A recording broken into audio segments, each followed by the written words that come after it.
Hey everyone, we are currently in Richmond, Massachusetts at Heirloom Fire, the spot that's going to cater our wedding this summer. We're really excited because today we get to do the wedding tasting.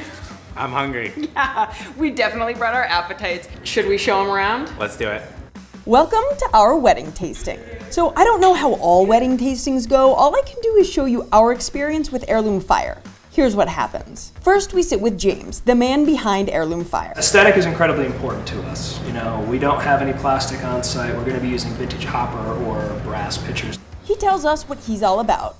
All the produce we're going to be sourcing to the area, as close as we can to the area. When I checked out Heirloom Fire's Instagram, I was so intrigued. They cook the food out among the guests. It's so fun. It's literally like a kitchen placed in the middle of the menu.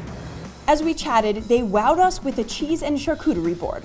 All of the meats which he cures himself. To mention just a few things it featured. So we have some hearth-baked bread. We just baked that about 20 minutes ago. We have a boucheron, which is an aged goat cheese. Onions, olives, pickled cauliflower, round copa. That's where basically the shoulder and the loin. This is a Spanish-style chorizo.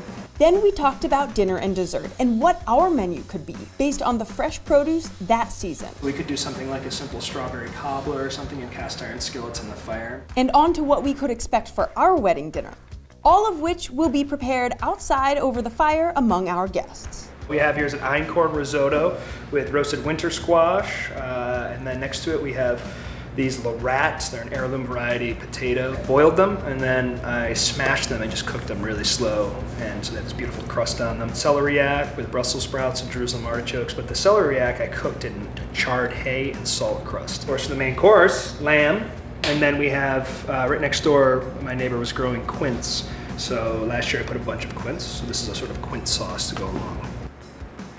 And we all sat down together and talked about everything we were eating. They went off to prepare dessert, and Connor and I took notes on what we wanted for our special day. Connor sums up our thinking with, "Yeah, dude."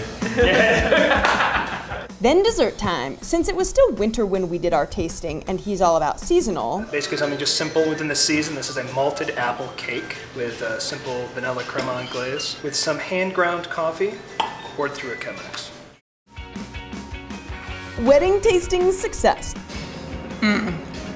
That is so good. But the logistics weren't over with just yet. Then we went to our venue with everyone involved, and that's when it hit me. It's really happening. So now, the day I'm posting this, we're in London, and now we just have to get our butts back to the States to make it official. As always, keep it quirky. See you next week with video from this week's trip to Italy.